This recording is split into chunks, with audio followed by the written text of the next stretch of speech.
नमस्कार मुतनी बारिक आज का भागवत पढ़ुछे आउ भागवत पंचविंश अध्याय पढ़ुछे। पंचविंश अध्याय श्री शुक उवाच ताहार तले हे राजन 30 सहस्र योजन तामस कला जे विशेष अनंत प्रभु जे प्रकाश जे विष्णु अंशे जन्म होई से संकर्षण नाम बही अनंत नामे जे ईश्वर ताहार सहस्र जे शिर ଯାହାର ଏକଇ ଶିରରେ ମହିମଣ୍ଡଳେ ଯେ ନିଶ୍ଚଳେ ସେ ସୃଷ୍ଟି କରଇ ସଂହାର ଭ୍ରୁକୁଟି କରିଣ ସଞ୍ଚାର ଏକାଦଶ ଯେ ରୁଦ୍ର ହୋଇ ସଂକର୍ଷଣ ଯେ ନାମ ବହି ତିନି ଲୋଚନ ପଞ୍ଚଶିର ପ୍ରଚଣ୍ଡ ଶୂଳ ଯାର କର ତାହାର ଚରଣ କମଳ ବିରାଜେନ ଭଜେ ମଣ୍ଡଳ ଭକ୍ତିରେ ଅହିପତି ମାନ ଜହିରେ କରନ୍ତି ଗମନ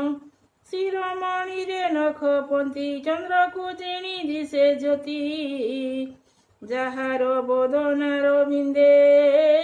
ଚକ୍ଷୁ ନିବେଶିଣ ଆନନ୍ଦେ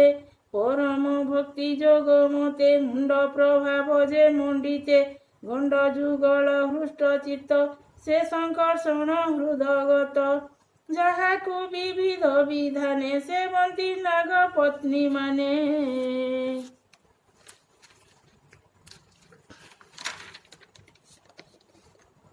ଏମନ୍ତ ରୂପ ମନୋହର ବୃଷଭ ଧବଳ ଶରୀର ବିପୁଳ ବକ୍ଷସ୍ଥଳେ ହାର କୁଙ୍କୁମ ଚନ୍ଦନ ରୁଚିର ହଳ ମୁଷଳ କରେ ଯାର କିୟ ବା ଦେବା ପଟାନ୍ତର ରତନ ସ୍ତମ୍ଭ ଭୁଜ ଦୁଇ ମନ ମନ୍ମଥେ ସେ ଶୋଭଇ ମଦେ ମୁଦ୍ରିତ ଯେ ଲୋଚନ ସେ ଯେ ଅନନ୍ତ ଭଗବାନ କ୍ରୋଧ କୁଟିଲ କୁସଙ୍ଗରେ ତହିଁରେ ଅଛନ୍ତି ଠାକୁରେ ଉରଗେଶ୍ୱର ଯେ ଠାକୁର ସିଦ୍ଧ ଗନ୍ଧର୍ବ ବିଦ୍ୟାଧର ଅଶେଷ ମୁନି ଗଣ ଯେତେ ଆନନ୍ଦ ଯେ ଯାହାର ମତେ ଅନ୍ତରେ ପାରିଷଦ ଗଣେ ସେବନ୍ତି ଯାହାର ଚରଣେ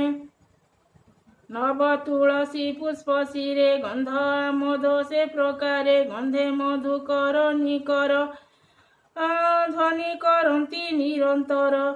ସୁନନ୍ଦ ଭୁଜ ଲମ୍ବମାନ ମହେନ୍ଦ୍ର ବାରଣ ଯେ ସନ ଧନ୍ୟ ଶ୍ରବଣ ଯୋଗ ସାର କଳି କଳୁଷ ପାପ ହରେ ଶ୍ରଦ୍ଧାର ତେଜେ ବାଜନ ଯେବେ କରଇ ସୁମରଣ ତାହାର ଅନୁଭବ ମାନ ନାରଦ ମୁନି ଭରାଜନ ବ୍ରହ୍ମା ସଭାରେ ବିସ୍ତାରିଲେ ସକଳ ପୁଣ ନିସ୍ତରିଲେ ଯାହାର କଟାକ୍ଷକୁ ପାଇ ଉତ୍ପତ୍ତି ସ୍ଥିତି ଲୟ ହୋଇ ଯାହାର ନାମ ସୁମରଣ ଶ୍ରବଣ କୀର୍ତ୍ତନ ରାଜନ ଘୋର ଦୁର୍ଗମେ ନର ଥାଇ ଯେବେ ଆରତେ ସୁମରଇ ଆପଦ ହୋଇ ତାର ଦୂର ସକଳ ପାପୁ ହୋଏ ପାର ଆଶ୍ରୟ ହୋଏ ଈଶ୍ୱରରେ ମୋକ୍ଷ ପାଇବେ ସେ ହୁନରେ ଭୂଗୋଳ ନାନା ନଦୀ ଗିରି ଦିଗନ ସମୁଦ୍ର ଆଦି କରି ଯାହାର ମସ୍ତକେ ଜଗତ ସ୍ଥିରେ ଅଛଇ ପରୀକ୍ଷିତ ଅତି ବିକ୍ରମ ସେ ପୁରୁଷ କେ ଅବା କେ କହୁ ତାହାର ବିଶେଷ ଯେ ଆତ୍ମତନ୍ତ୍ରେ ଭଗବାନ କେ କହୁ ତାଙ୍କ ଗୁଣମାନ ଲୀଳା ମାତ୍ର କେ ଯେ ସଂସାରେ ଯେ ଧରି ଅଛି ବିଶ୍ୱଭାର ଏମନ୍ତ ପ୍ରଭାବ ଯାହାର ଧୂରିତ ହାରି ସେ ଠାକୁର ସେବକ ହେବା ଜୀବ ଗତି କର୍ମରୁ ସେ ଯାହା ଭୁଞ୍ଜନ୍ତି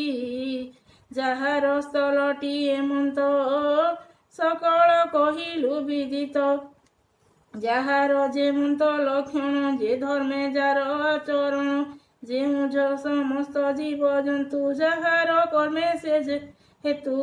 ତୁମ ପ୍ରସାଦ ଅନୁସାରେ ସକଳ କହିଲୁ ତୁମ୍ଭରେ ଏବେ କି ତୁମ୍ଭେ ଅଭିଳାଷ ପରେ କହିବୁ ବିଶ୍ବେଶ